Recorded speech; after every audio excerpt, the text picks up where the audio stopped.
ছোট বোনকে রাস্তায় ইভটিজিং করার কারণে ইভটিজিংকারীকে বাসায় নিয়ে এসে এইভাবে শিক্ষা দেবে এই আপুটি কল্পনা করতে পারেন। এই হচ্ছে সেই ইভটিজিংকারী, দেখেন তার কি হয়। এই যে তাকে ধাক্কা দিয়ে ফেলে দিল।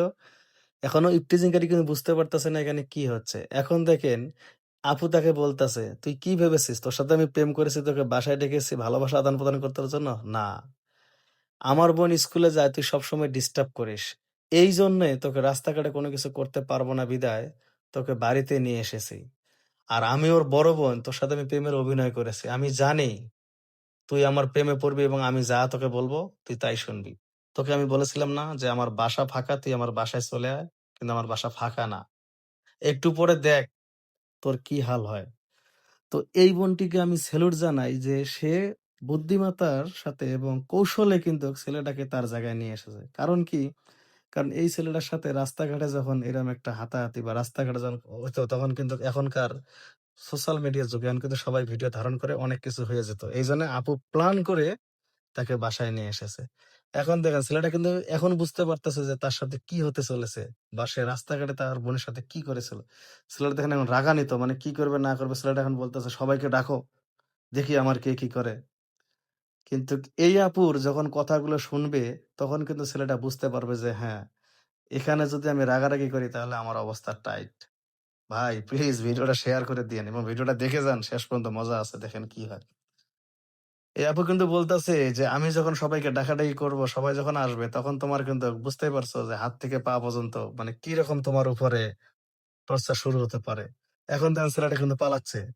কারণ এইদিকে কিন্তু আপু চাচ্ছে যে তার ভাই ব্রাদার যারা আছে সবাই ঘরের ভেতরে আসুক। এখন আপু এসে কিন্তু ছেলেটাকে খুঁজে পাচ্ছে না। ছেলেটা কিন্তু ঘরের ভিতরে পালাচ্ছে। কিন্তু পালিয়ে যাবে কোথায় ভাই? এটা তো আপুদেরই বাড়ি। দেন আপু তাকে দেন ওখান থেকে টেনে হেঁচড়ে নিয়ে আসতেছে। প্লিজ ভাই ভিডিওটা শেয়ার দিয়েন ভাই। শেয়ার দিবেন এইজন্যে কারণ এখান থেকে অনেকজন সচেতন হবে যে এই ধরনের যারা ইভটিজিংকারী আছে রাস্তাঘাটে মা-বোনকে ডিস্টার্ব করে, অন্তপক্ষে তারা একটু হলে সচেতন হবে যে ইভটিজিংকারী যারা ইভটিজিং করে তাদেরকে কিভাবে শিক্ষা দিতে হবে। এবং এই ধরনের যারা ইভটিজিংকারী, এই কুলাঙ্গার এরাও যদি এই ভিডিওগুলো দেখে তারাও একটু হলে সচেতন হবে যে না, রাস্তাঘাটে এখন যদি কাউকে ইভটিজিং করি তাহলে আমাদের খবর আছে। কারণ এটা হচ্ছে স্বাধীন দেশ। সবাইরে স্বাধীনভাবে বাঁচার অধিকার আছে। কেন আমরা এদেরকে ভয় পাবো, হ্যাঁ? এরা কি? এরা কি বাঘ-ভাল্লুক? এদেরকে ভয় পাওয়ার কোনো প্রশ্নই আসে না। আপনারা রুখে দাঁড়ান, দেখবেন আপনাদের পাশে আরো ১০ জন গিয়ে দাঁড়াবে। এখন এই ছেলেটা কিন্তু ভুল বুঝতে পারছে দেখেন। সে কিন্তু কান ধরতেছে যে আমি মাপ চাই। আমি আর জীবনে এই ধরনের কাজ করব না। তো আপু কিন্তু এটাই চেয়েছিল যে ওকে শিক্ষা দেওয়ার জন্য একমাত্র আমার বাসাই যথেষ্ট। কারণ এইজন্য আপু কি করেছে তার সাথে প্রেমের অভিনয় করে ছলে বলে কৌশলে আজকে তাকে বাসায় নিয়ে এসেছে। এই এই কুলাঙ্গার অর্থাৎ এই কালপিট কিন্তু বুঝতেই পারেনি যে আসলে আমি যার বাসায় যাচ্ছি এটা কার বাসা। এটা হলো তারই বাসা। এই আপুটির বোনটির সাথে সে সবসময় ডিস্টার্ব করতো রাস্তাঘাটে। এইজন্য দেখেন কি একটা শিক্ষা দিল। এখন সে দেখেন কিন্তু মানে কান ধরতেছে, হাত জোড় করতেছে যে আমি আর জীবনে কোনদিন ডিস্টার্ব করব না কাউকে। প্লিজ আপনার ওই মানে ঘরের বাইরে যে আপনার ভাই ব্রাদার আছে তাদেরকে আপনি যে করে হোক ব্যবস্থা করেন, তাদেরকে সরিয়ে দেন।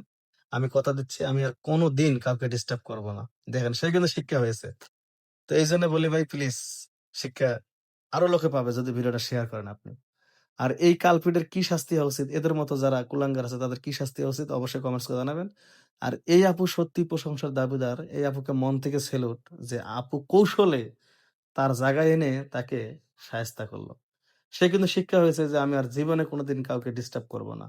তো আমি চাই যে আমাদের মা-বোনেরা রাস্তাঘাটে সুন্দরভাবে চলুক এবং কেউ যেন ওনাদেরকে ডিস্টার্ব না করে। এবং আমি এটাও বলি রাস্তাঘাটে মা-বোনেরা যেন মানে বোরকা পরে বা হিজাব পরে মানে ওদের মতো যেন সুন্দরভাবে চলাচল করে, যেন কেউ ডিস্টার্ব না করে। আল্লাহ হাফেজ।